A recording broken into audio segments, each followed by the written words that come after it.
अवश्य रहेंगे। चलो, आज देखो गुरु पूर्णिमा गई है, जी सावन का महीना है। जी नमस्कार।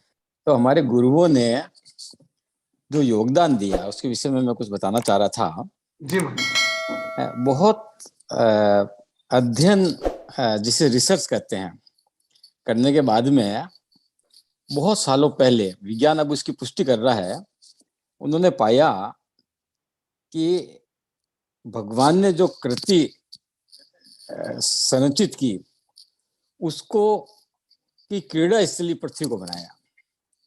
जब शिवलिंग से सृष्टि का उदय हुआ तो बहुत सारे ग्रह बने, निहारिकाएं बनी, ब्रह्मांड बना, और अपनी क्रियाओं को क्रियान्वित करने के लिए उन्होंने धरती को अपनी कर्म भूमि बनाया। अब जो धरती पर जीवन आया और सृष्टि का निर्माण हुआ, उसके अंदर महत्वपूर्ण भूमिका सूर्य और चंद्रमा की। इनको निरंतर कार्य दिया कि वो अपनी गति से निरंतर चलते रहेंगे और पृथ्वी उसका आधार बनेगी। इसके अलावा कुछ अन्य देव सहयोगी होंगे, जैसे अग्नि, वायु, जल, ये सब इसके सहायक रूप में काम करेंगे। अब जो क्रिया बनी, ये सारा उनके अध्ययन की बात है। जो क्रिया बनी उसमें पृथ्वी को की जिम्मेदारी है, वो दिन का निर्माण करेगी, रात और दिन बनाएगी। अपनी पूरी धुरी वो 24 घंटे में पूरी करती है और दिन का निर्माण पृथ्वी के जिम्मे दिया। इसी तरह चंद्रमा के जिम्मे महीने का निर्माण, 15 दिन तक कलाएं घटेगी, 15 दिन तक कलाएं बढ़ेगी, और पूरे एक महीने का निर्माण चंद्रमा के जिम्मे दिया। और वर्ष का निर्माण सूर्य के जिम्मे दिया। पूरा वर्ष, ऋतुएं, समय समय पर मौसम का परिवर्तन, ये सब सूर्य के जिम्मे रहा। तो उन्होंने अध्ययन से पाया कि प्रतिदिन जो गतिविधि बनती है, चाहे वो मनुष्य हो, चाहे जैविक जगत हो, उन सब में इन तीनों की अहम भूमिका रहती है। और अहम भूमिकाओं के साथ ही हर समय, हर पल इन तीनों का अलग अलग प्रभाव पड़ता है। अब एकम के दिन सवेरे के 8 बजे का जो प्रभाव होगा, वो दूज के दिन अलग होगा, तृतीया के दिन अलग होगा। सूर्य, वायु, अग्नि, पानी की सहायता से इन सबको सिंचित करता है। जैसे पानी का वितरण करना, तो समुद्र से बालक बनवाना, वायु का सहयोग लेकर जल का वितरण करना, समय समय पर ऋतुओं का परिवर्तन करना।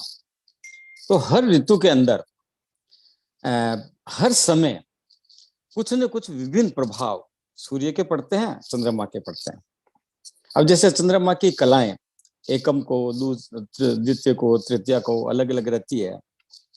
तो शोध से मालूम पड़ा कि चतुर्थी से लेकर 11 तक एक अनुकूल प्रभाव रहता है। बीमारियां कम आती है, ये आती है तो उसका अल्पकालीन प्रभाव रहता है।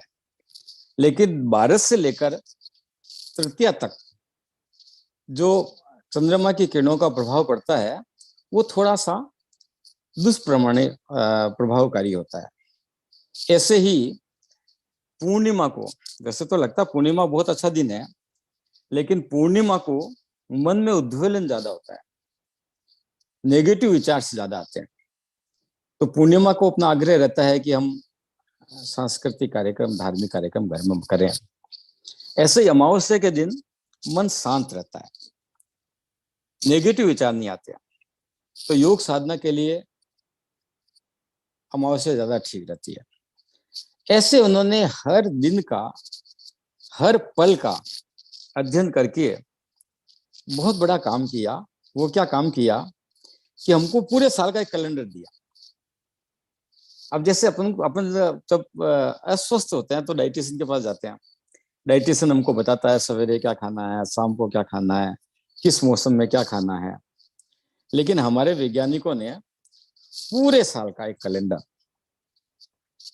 तृतीया को ज्यादा महत्व दिया क्योंकि चतुर्थी से पाचन तंत्र सुधरता है। 11 के व्रत का महत्व बताया। पूनम को हमको क्या करना है, अमावस्या को हमको क्या करना है। ऐसे ही किस ऋतु के अंदर हमें जीवन को किस प्रकार से रखना है, तो उन्होंने हमारे उत्सवों की रचना की।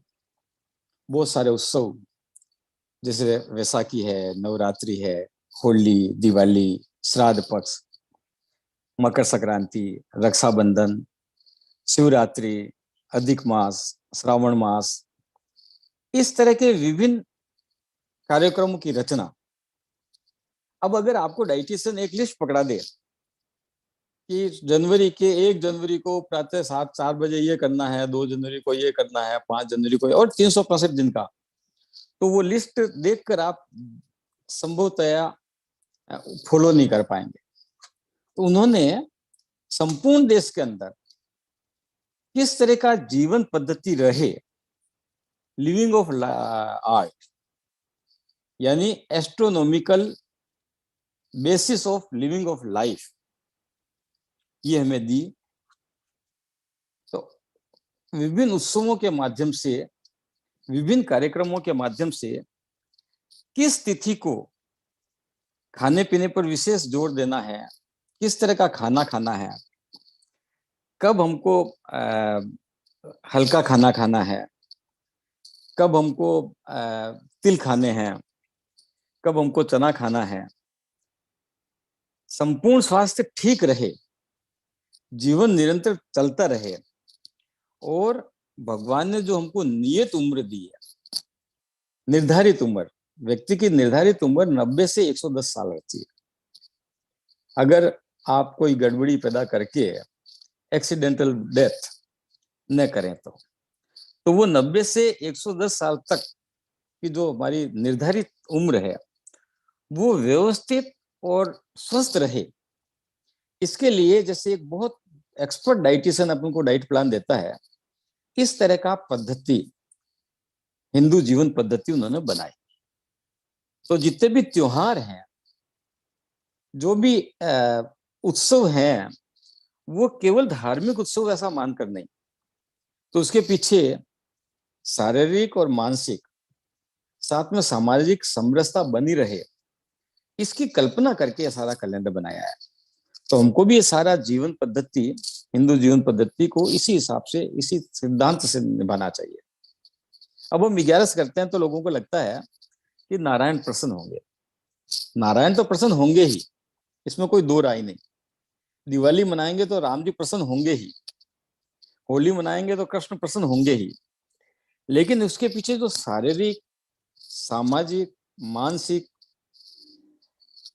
भाव हैं, सारा जीवन का संतुलन है, चाहे वो शारीरिक संतुलन हो, चाहे सामाजिक संतुलन हो, वो व्यवस्थित बने, संपूर्ण देश स्वस्थ रहे, संपूर्ण देश खुशहाल रहे और सामाजिक समरसता बनी रहे। ये एक बहुत बड़ा अध्ययन, बहुत बड़ा रिसर्च जिसे कहना चाहिए, करके हमको दिया है। तो हम हमारे धार्मिक उत्सवों को समझें, हमारी जीवन पद्धति जो उन्होंने दी है उसको ग्रहण करें और उसको आडंबर नहीं बनाए। जैसे 11 करनी है तो आजकल क्या हो गया है कि अभी ब्राह्मण को कह देंगे हमारी तरफ से 11 कर ले,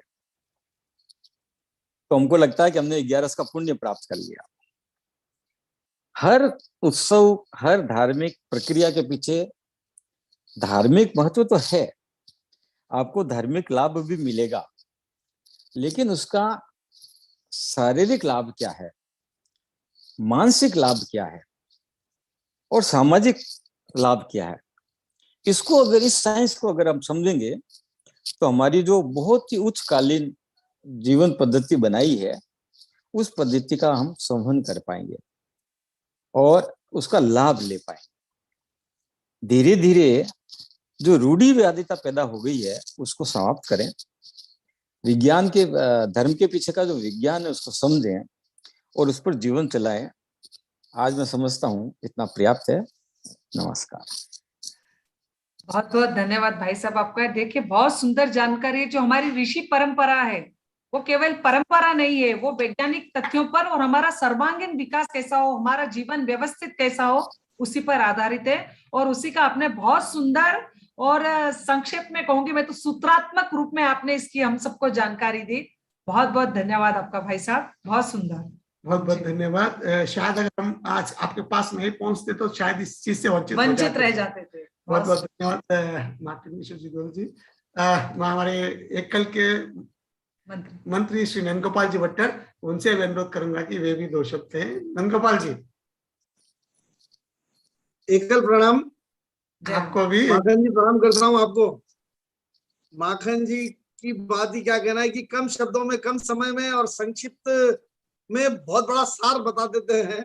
आज जो त्योहारों के बारे में बताया वास्तव में बहुत ही मतलब एक बहुत ही लाभदायक विषय था वो। हालांकि बहुत लंबा विषय होना चाहिए था, लेकिन बहुत ही आज यहाँ पर आपकी कमी महसूस कर रहे हैं हम मीटिंग में। आज सूरत आए हुए हैं हम यहाँ पर। माखन जी आपका 3-4 बार नाम लिया गया है यहाँ पर। मैं अमेरिका आया हुआ हूँ इसलिए नहीं आ पाया। हाँ मालूम है।